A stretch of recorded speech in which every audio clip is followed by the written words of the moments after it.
Tuje sasa kwenye ujumbe wetu sisi kama Young Africa.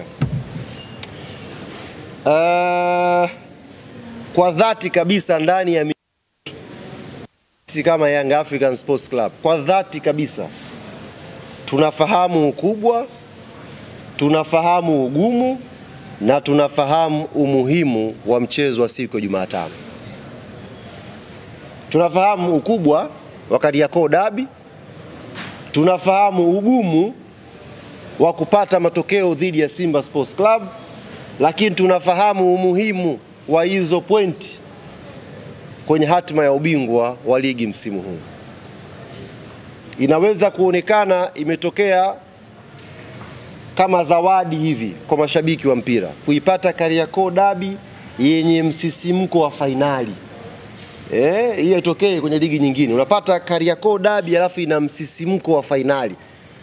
Kwamba atakaye chapika hapo ndio shughuli yake na kuwa imemalizika. Sisi Yanga tuna faida hizi, maana ili tusilisahau. Muhimu sana hili. Maana nimemwona juzi mtu fulani anaongea kwa masikitiko kweli kwamba wenzetu tunajua wanatafuta sare, wanafanyaje? Tulitengeza mazingira ya kupata sare tusaidie. Sio mbaya, ni ya kwetu hiyo sare. Sisi Yanga Mungu ametujalia tunafika Jumatano, tuna option hizo. Yaani wakati wenzetu wakitafuta endorsement 3 za ubingwa, sisi hata endorsement 1 tunachukua uchampioni. Kwa sisi tunakwenda kwenye mechi akili yetu ikituambia kwamba pointi 1 au pointi 3 zitamfanya Yanga Afrika awe bingwa. Na tunafahamu wenzetu pointi 3 zitawafanya wawe mabingwa.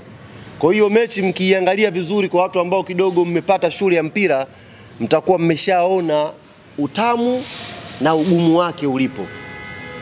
Kisha kuwa na mawazo haya kwamba ikiwa hivi mechi inaongezeka msisimko.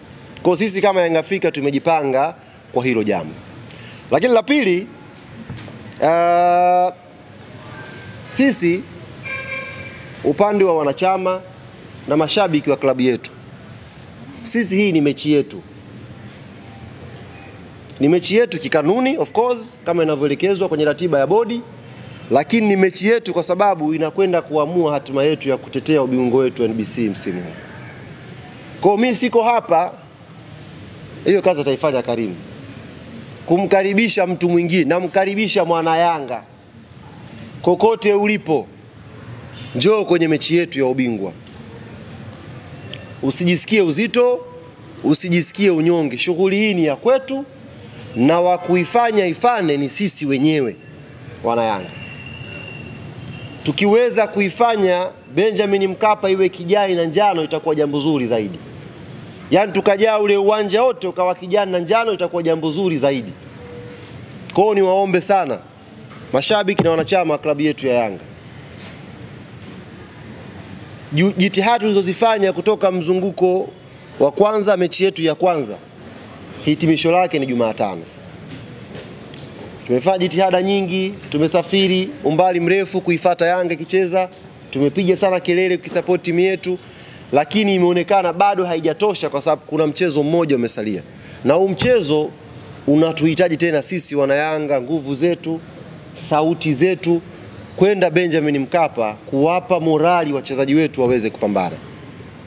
Kwa quality ya timu yetu, kwa uwezo ambao wako nao wachezaji wetu, wakipata support yetu nyuma, tukawaonyesha kwa dhamira ya dhati na vitendo kwamba tumekuja kuwaunga mkono nyie, mimi naamini panapo majaliwa Mwenyezi Mungu tutaondoka Benjamin Mkapa siku ya Jumatano tukiwa na furaha.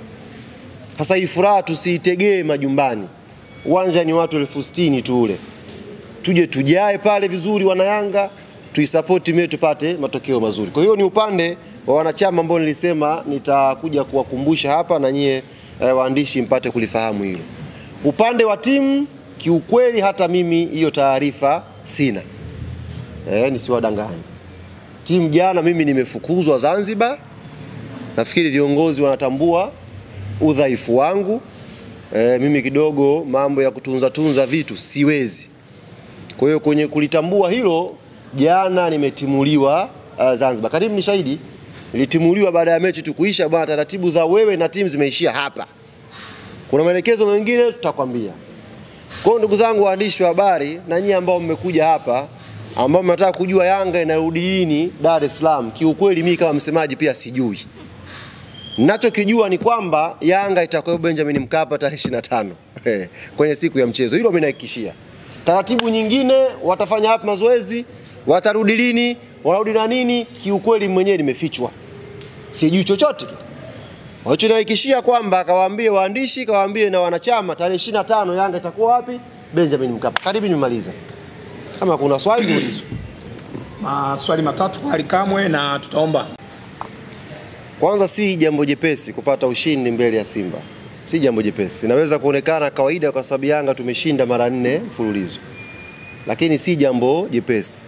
Ni jambo gumu. Hata mechi ya mwisho ambayo tulipata ushindi ilibidi wana Yanga tumsubiri Kevin Kijili afanye jambo lake. Kama watampanga tena basi huenda tukawa tuna uhakika wa kupata, wakati tunatafuta sare akatufanyia ihsani nyingine akaweka.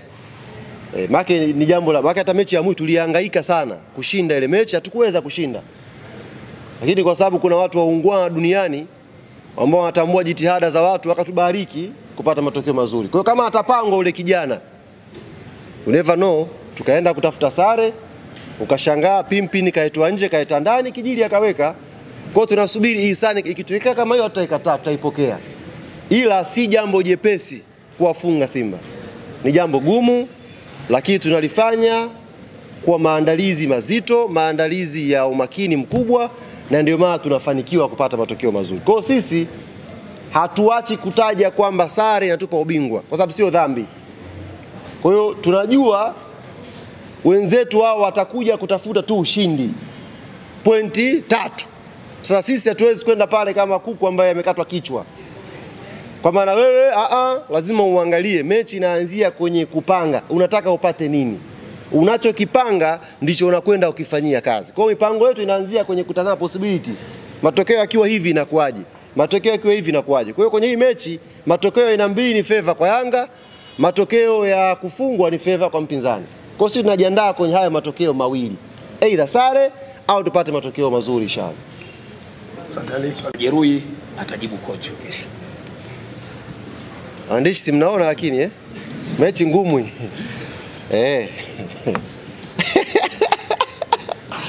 Nimepangiwa beki.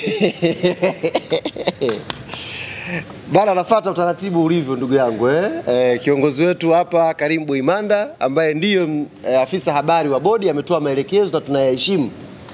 Masuala ya technical yatajibiwa kesho. Nani anaumwa, nani mzima kesho. Langu lilikuwa lipi? La N-card. Sawa. Sisi kwanza kama club tumeshafanya kazi na N-card kwa muda mrefu na mpaka tumeendelea nao msimu huu kufanya nao kazi. Maana kama club tathmini yetu ilituambia hawa ni watu sahihi. Na tathmini hauipimi kwenye mafanikio tu, unaipima pia kwenye changamoto. What if ikiwa hivi N-card wana capacity gani ya kuweza kusolve hizi changamoto. Kwa hiyo tujiridhisha kabisa pasi na shaka yoyote ndani ya hizi siku kuanzia leo kwa maana ya Jumatatu, Jumanne na Jumatano siku ya mchezo, kwa idadi ya watu ambao walikata tiketi tutaweza kuwahudumia. Na unajua idadi ya watu ambao wamepoteza kadi ni idadi ambayo tunaiashumu kwa sababu hatuna namba ya watu ambao wamepoteza hizo kadi. Huenda watu wote hawa waliokata tiketi kadi wako nazo. Sasa wanataka tu kusikia kwamba kama kadi yangu nayo naitumia. Kwa la kwanza ni hilo. Hawa ambao wamepoteza tunaashumu ni wachache kwa sababu watu waliendelea kwenda viwanjani baada ya machinani. Na tunaamini walitumia kadi zile zile ambazo walikatia tiketi za machinani. Kwa hiyo tumeashumu kwamba idadi fulani lese ndo wamepoteza hizo tiketi. Kwa hizi siku 3 N-card wanavyo vituo, wanao wahudumu sahihi, wanaoweza kuhudumia shida hiyo na wanachama wa Yanga wakaenjoy. Kwa wale ambao walikuwa na tiketi zao, hao tayari tumesha solve na nimeshajibiwa jibu lao kwamba wao waende moja kwa moja uwanjani siku ya Jumatano. Karibu beki Mkabaji. Asante sana Ali. Jamani, hapa tumefikia mwisho wa mkutano wetu. Naamini kila kitu ambacho kilikuwa kinasubiriwa kufahamika kimeshafikishwa kwenu na nyinyi mtatusaidia kuwafikishia mashabiki wetu ili sasa tukutane Benjamin Mkapa Jumatano ya Juni 25. Asanteni sana na niwatakie siku njema.